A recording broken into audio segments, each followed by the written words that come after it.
And again, welcome everyone. And Ray, after completing his training, as Alex said, he's the epitome of what we're trying to talk about today. So after completing his training, Ray initially worked as an occupational health physician in Alberta and was the director of health services at the Alberta Occupational Health and Safety Division, which was then the OHS regulator in Alberta. He moved to BC in '90 and worked primarily in environmental health at the BC Ministry of Health and later the BC Centre for Disease Control. So he joined Public Health Ontario in 2009, where he was Chief of Environmental and Occupational Health, a position he held until March 2020. After leaving Ontario, Ray's done some contract work on workplace COVID with the Office of the Provincial Health Officer in BC. So as you can see, we're all over Canada today with Ray himself and then Nectaria in Quebec. So welcome, Ray. Great. Okay. Thanks very much. So as you've heard, I kind of bridged the gap myself career-wise. I started off in occupational health and safety and really had very little interest in public health. Certainly, there were interactions between my OH&S agency and public health colleagues when I was working in Alberta, but nothing that I would describe as a really strong working relationship at that time. I've been interested sort of in the historical background to, why we have these different entities. And certainly there's a lot in common between public health organizations and occupational health and safety. Both focus on populations rather than just individual health status, prevention focus. And really, I think it's a matter of protecting health from a variety of hazards in the community and the workplace. If you delve back into the history in many countries, the sort of legislative responsibility for public health and occupational health was in a single agency at one point in time, but this tended to diverge certainly after the Second World War into the 60s and 70s. Having interacted with a lot of folks in public and occupational health and safety, you encounter some of the same disciplines. I mean, epidemiology very clearly is central to both of these fields, but certainly safety professionals in occ health and safety, health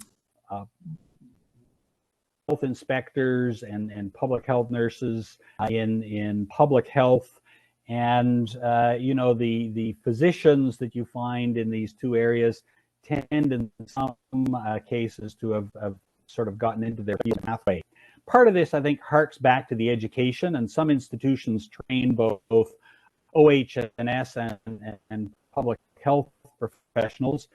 Certainly Ryerson in Toronto as a site, being in a single department, the educational streams are relatively distinct. I think in university settings at the graduate level, and certainly have some experience at UC and at U of T, efforts to try and build both occupational and environmental health graduate programs within schools or faculties of public health, I think will augur well for the future in terms of having people who have an acquaintance with both sides of the street. Legislatively, however, significant differences, and most provinces will have a public health act or something very similar, and also an occupational health and safety act or something named similarly. So I think certainly in Canada and many other countries today, I mean, the reality is that we have different organizations in the public sector with a mandate for either public health or occupational health and safety. Some of that is reinforced by, in my experience, an informal notion of, well, we don't do that in terms of what occupational health and safety agencies or public health agencies think they. And sometimes that doesn't necessarily align with the legislative mandate under which they operate. So, a real reluctance on the part of many OSH regulators way back when I started in the field to deal with anything related to communicable disease. Oh, no, we deal with chemicals and physical hazards. Public health, when given a question related to chemical or non-biological hazards, would often throw up their hands and say, well, we don't really deal with that.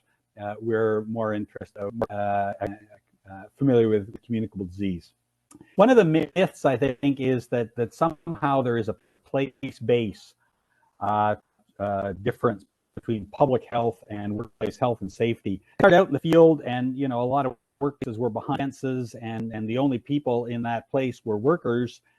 That made a little more sense. But if we look at the changing nature of work in North America, more and more of the workplaces, whether it's schools, healthcare, students, retail establishments, recreational facilities, you'll find at the same point in space and time, people who are there as workers and people who are there not as workers, but as members of the public. And of course, most occupational health safety acts deal with worker rather than workplace health and safety. And where is the workplace? Well, the workplace is anywhere the worker is. So that I think is an interesting fundamental distinction, that you may have someone in a certain place that was a worker and right beside them a member of the public. And there's potential for overlapping and conflicting requirements for protecting the health of workers and non-workers or members of the public. And sometimes both agencies, in my experience, looked the other way, and there was sort of a gap in the health protection net, if you will. So I think both overlap and gap are potential problems with this division. Both of these fields are at least in Canada, largely in the provincial domain. There is a federal role and really a key federal role both in public health and occupational health and safety, which does maybe cleave a little differently on the OSH side than on the public health side. Also important too to consider the structural differences across provinces in the responsibilities of organizations that deliver front service. OH&S generally tends to be more centralized with a provincial entity, admittedly with field offices. But if you look at the structure of public health service delivery in this country, really significant differences between provinces. And I'm really glad we've got someone from Quebec who will be illuminating some of the aspects of the Quebec system. But again, after working 11 years in Ontario and then heading back to BC and getting a part-time contract, it was very much in my face how different the systems are in Ontario and British Columbia. And I think no province has all of the answers, but there are learnings from all provinces that can be applied with good results in other provinces if we can learn from each other. I've already mentioned the difference in sort of hazard focus with a focus on pathogens, health, chemical and physical hazards in OHS. So, when I started occupational therapy, I was really intrigued dealing with a lot of our frontline officers, both on the safety side and on the health side. And one of the things observed that was the reluctance on their part to really get into their facility. Really, that was an area, a workplace that they were not particularly comfortable with. Industrial workplaces, construction, all these other sort of sectors, no problem going out on the site and doing inspections and saying, that's not good enough. You need to do this, that, or the other thing. But there was a real reluctance to get into healthcare workplaces. That started to shift, I think, in the 80s and 90s with interest in Hep B, AIDS, bloodborne diseases that could clearly have significant effects on the health of healthcare workers. And of course, again, the sort of first kind of crisis that we had with SARS in 2003, very, very clearly, this was an infectious disease that was having a serious impact on the health and safety of healthcare workers, particularly in Toronto. And I was in Vancouver during 2003 at the BC Centre for Disease Control. And certainly, looking back on that and contrasting what I saw in British Columbia in 2020 and 2021, with the links between public health and occupational health and safety was really interesting. My experience in 2003 was playing a minor role working with the regional health authorities and WorkSafe BC. But that was, most of the links between Occ health and safety and public health in British Columbia in 2003, in my experience, were not at the provincial level. It was very much trying to coordinate between the regional health authorities and particularly the infection control people within healthcare facilities. And I think by and large, that worked pretty well. We had a number of, I think, really savvy infection control professionals and Occ health and safety professionals who worked in Occ health and safety and infection prevention and control in the two largest health authorities in BC. And I think that along with public health was a key reason why SARS was viewed as a public health success in British Columbia, and certainly not so much in Toronto. So, real differences there, I think, between the provinces and I would argue in 2003, maybe even as the cities, and certainly a real difference in how things worked out with respect to transmission and illness and fatalities in the two cities. And I think how historically SARS was viewed as certainly a major failure and problem. And boy, even when I arrived in 2009, the number of times I heard SARS, this was something that was still seen as a real problem. I was not used to that kind of talk in Vancouver when I went for disease. So, fast forward to COVID-19, this is completely different than SARS. It is coronavirus, but now we've got a global pandemic and something that certainly globally and in Canada is very, very different than the SARS experience we had in 2003. I worked the first part of COVID at Public Health Ontario, and certainly remember some of the concerns regarding healthcare worker health and safety, a lot of concern about acute care facilities, how COVID might disrupt those. I think in retrospect we did have a bit of a blind spot in terms of long care, and that was not just in Ontario. I think right across the country there was kind of a blind spot in long-term care, and I think the different systems, certainly in BC and Ontario, probably allowed for a difference in response during the first wave. And I go back on the statistics in the first wave and what happened in long-term care in Ontario and British Columbia, probably the systems did respond somewhat differently there, and we can talk about that in the discussion. A lot of concern, of course, way back in the beginning of 2020 about overwhelming the healthcare system, and not as much about overwhelming the public health response capacity, but I certainly saw that later on with an inability to maintain contact tracing and follow up and really have a handle on the emerging patterns of transmission within communities and within workplaces. A lot of concern as the pandemic evolved about worker-to-worker transmission, home community spread, all occurring. Working with the COVID working group in BC, the reports from our frontline public folks on how difficult it was to disentangle the setting in which many of our kids developed COVID, whether it was at home, whether it was at work, whether it was at play or recreationally. And what was was it workplace transmission feeding home transmission, or was it home transmission feeding workplace transmission? So again, maybe that's a discussion item for for later. I think it was perceived before the workplace COVID working group was set up, there was a need to respond effectively to a single threat, in this case COVID, in multiple settings across different sectors.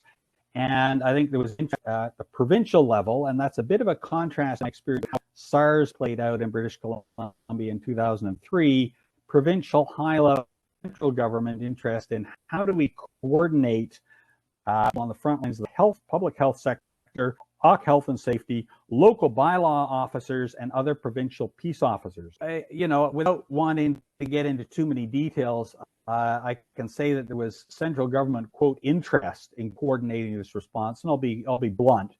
That came from the Premier's office in British Columbia, and that their agencies in different sectors, I'll say, were encouraged, but I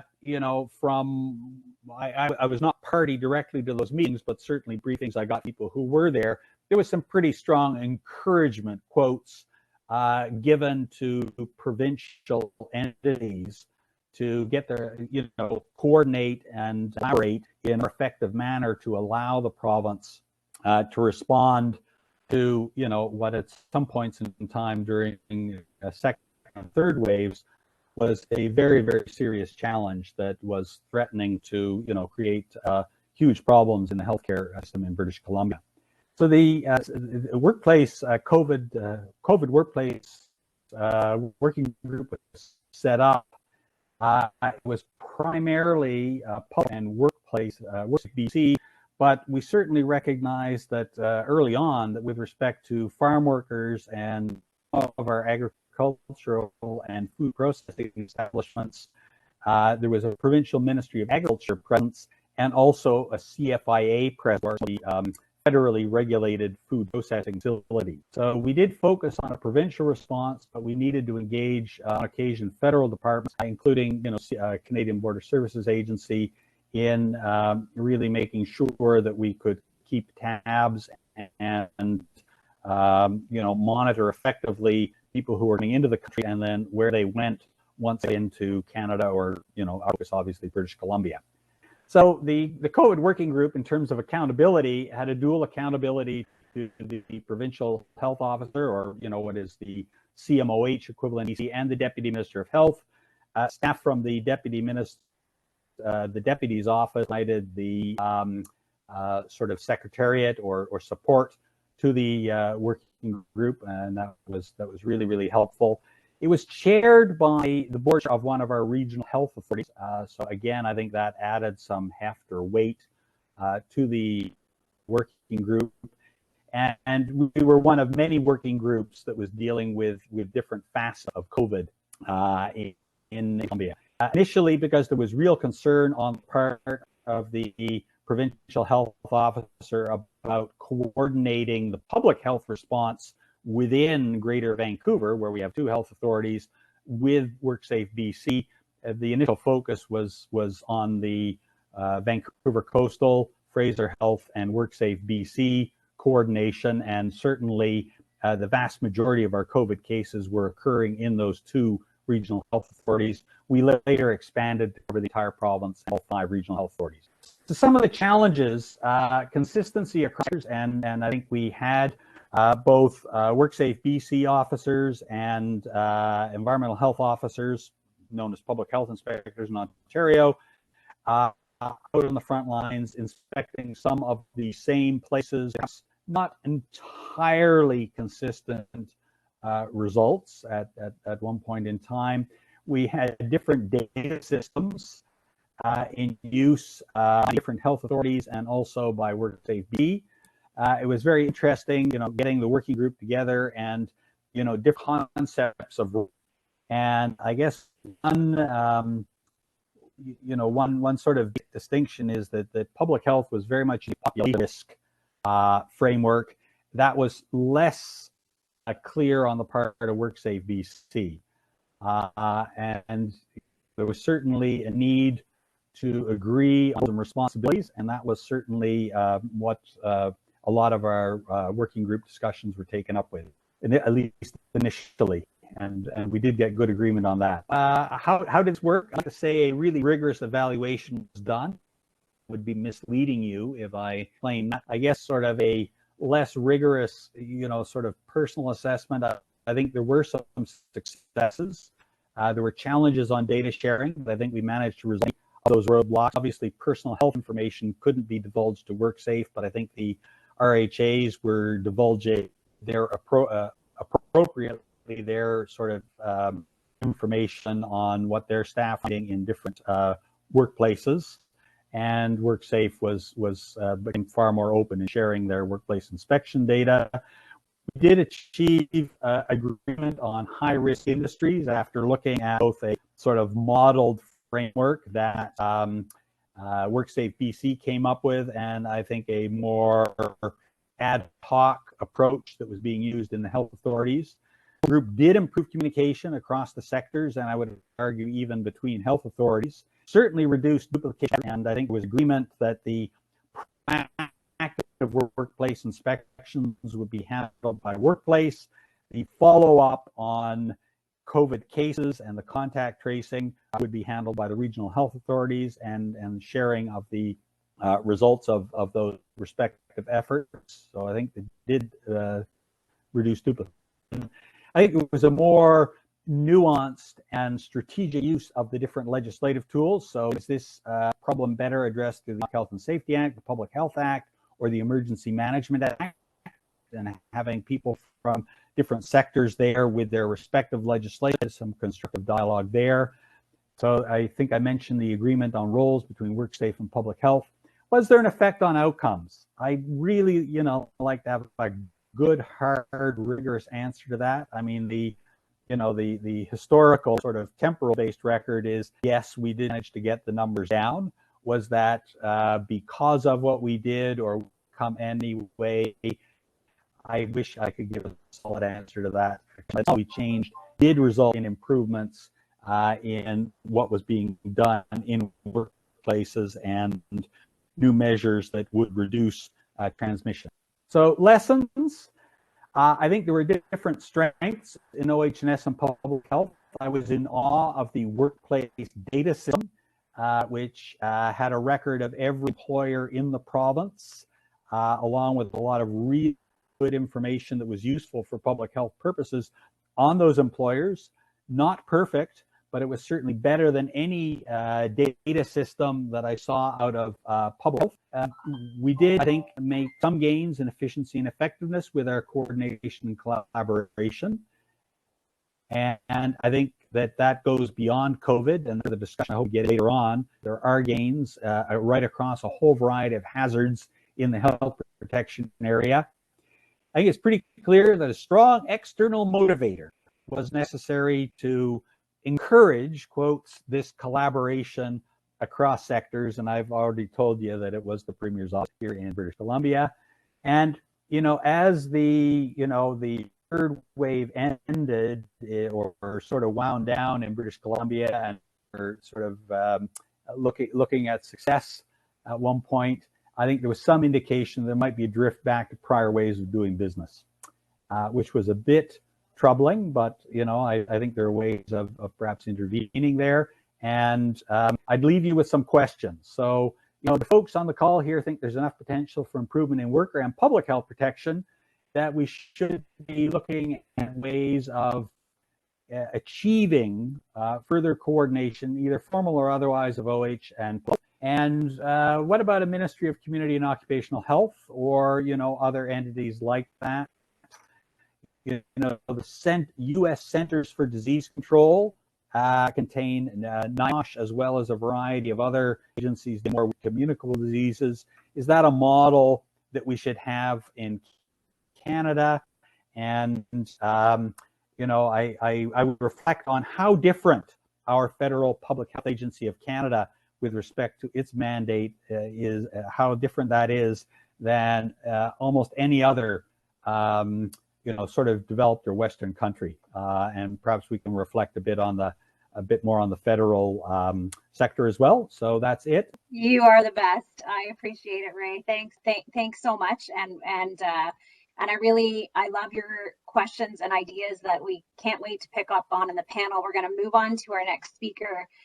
But I did want to pick up on your comment earlier, even about, this place-based occupational health and safety, and how much we all know especially now, even more after the pandemic, how gray those lines have become in terms of work in general. Many of us are, it's a little less place-based, our work definitions than they were previously, which blurs those public versus occupational lines even more, which to your good questions we're going to pick up on at the panel. So